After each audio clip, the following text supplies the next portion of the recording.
Assalamualaikum warahmatullahi wabarakatuh. Saya Nur Fadilah Lestari dengan NPM 2110631020124 dan di sini saya akan menjelaskan materi mengenai teori kepemimpinan karismatik dan transformasional dengan mata kuliah kepemimpinan dan dosen mata kuliah Ibu Insinyur Karyaningsih MM. Nah, apa sih kepemimpinan karismatik dan kepemimpinan transformasional itu? Untuk kepemimpinan karismatik adalah gaya kepemimpinan dengan menonjolkan karisma untuk menarik dan menginspirasi pengabdian oleh orang lain.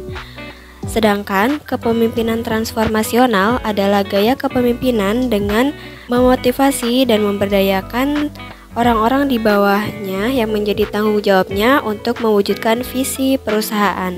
Menurut Robert House, terdapat 3 komponen utama indikator kepemimpinan karismatik. Yang pertama itu memiliki kepercayaan diri yang sangat tinggi, lalu dominan terhadap segala hal, baik sifat maupun pribadi yang unggul. Yang ketiga itu memiliki pengaruh yang sangat kuat dalam mempengaruhi pengikutnya, sehingga pengikutnya terbuai mengikuti perintahnya. Terdapat 4 teori kepemimpinan karismatik. Yang pertama itu ada teori atribusi. Di sini dijelaskan bahwa karisma merupakan fenomena atribusional. Yang kedua yaitu teori konsep diri.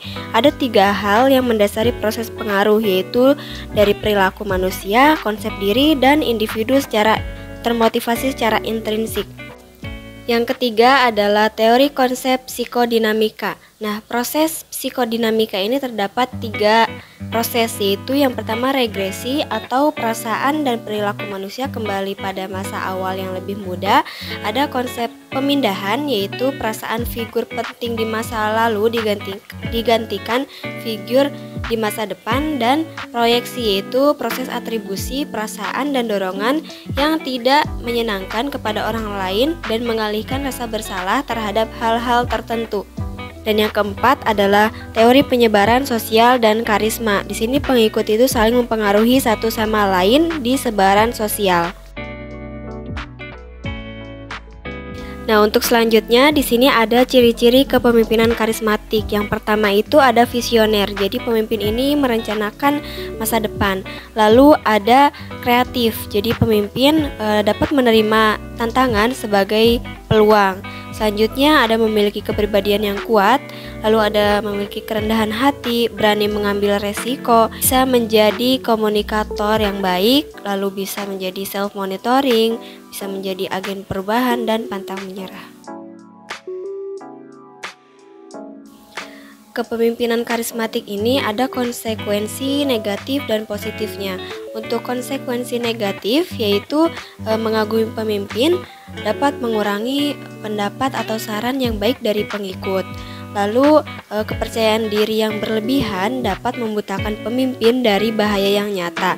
Lalu dapat mengurangi pembelajaran dalam organisasi, beresiko terhadap kegagalan, ketergantungan kepada pemimpin, dan gagal untuk mengembangkan penerus.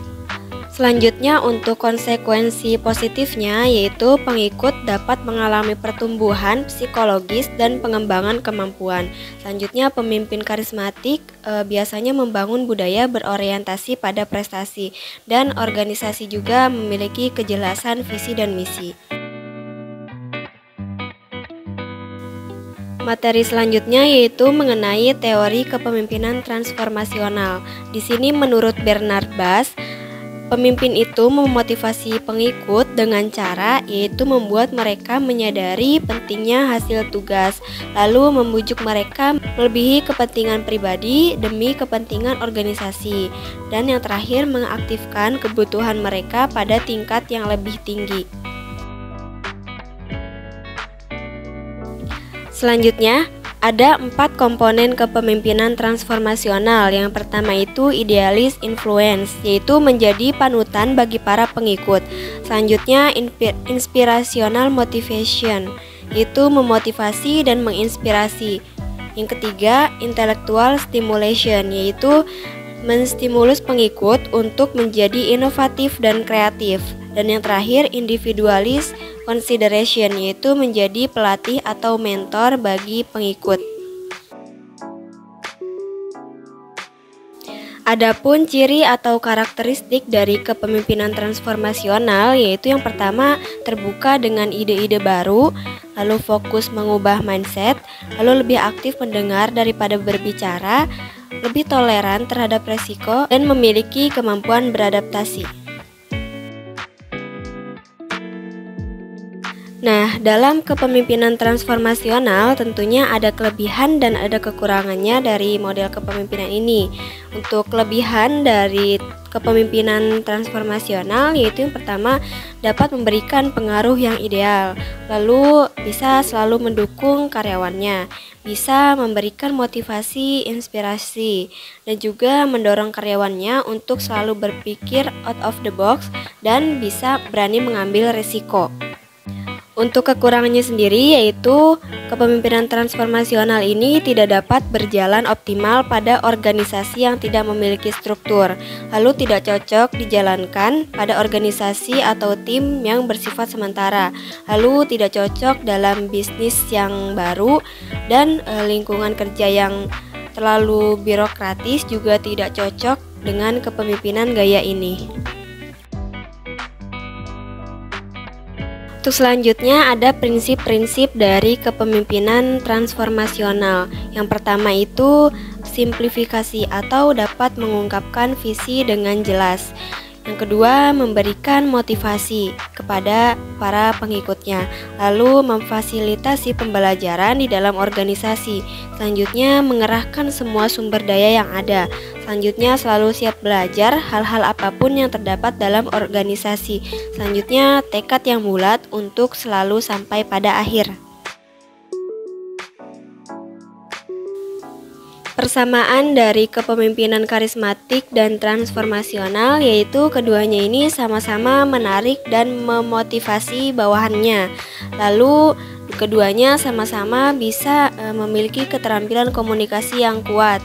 Selanjutnya juga mempunyai kemampuan untuk mengembangkan hubungan dan koneksi interpersonal yang kuat yang menginspirasi kepercayaan dan kesetiaan para bawahannya. Di samping persamaan, tentunya ada perbedaan antara pemimpin karismatik dan transformasional.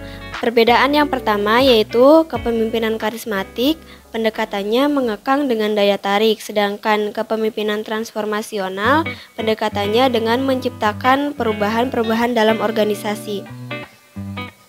Yang kedua, beberapa orang percaya bahwa kepemimpinan karismatik itu lahir, tidak dibuat, sedangkan kepemimpinan transformasional itu bersifat adaptasi terhadap lingkungannya. Yang ketiga yaitu pemimpin karismatik tidak ingin mengubah apapun dalam organisasi, sedangkan pemimpin transformasional itu mentransformasi atau mengubah apapun yang ada dalam organisasi. Dan yang terakhir, perbedaannya kepemimpinan karismatik yaitu sulit tergantikan, sedangkan kepemimpinan transformasional itu dapat digantikan. Selanjutnya ada studi kasus di PT Bank Danamon Indonesia. Di sini PT Bank Danamon Indonesia merupakan salah satu bank terkemuka di Indonesia yang pertama kali didirikan pada tahun 1956. Danamon telah berada di jajaran terdepan perusahaan-perusahaan yang menginvestasikan sumber dayanya untuk kemajuan teknologi. Nah, untuk masalah pada PT Bank Danamon Indonesia yaitu prosedur, kebijakan, dan peraturan perusahaan tersebut. Pada perusahaan tersebut sudah lebih dari 10 tahun itu tidak direvisi, sehingga ini mengindikasikan bahwa orang-orang di dalam perusahaan tersebut cenderung stagnan dan tidak mengikuti perkembangan terbaru. Dan solusi dari permasalahan tersebut yaitu PT Bank Danamon Indonesia ini menerapkan gaya kepemimpinan transformasional dan juga memberikan pelatihan kepada pemimpin dan karyawannya.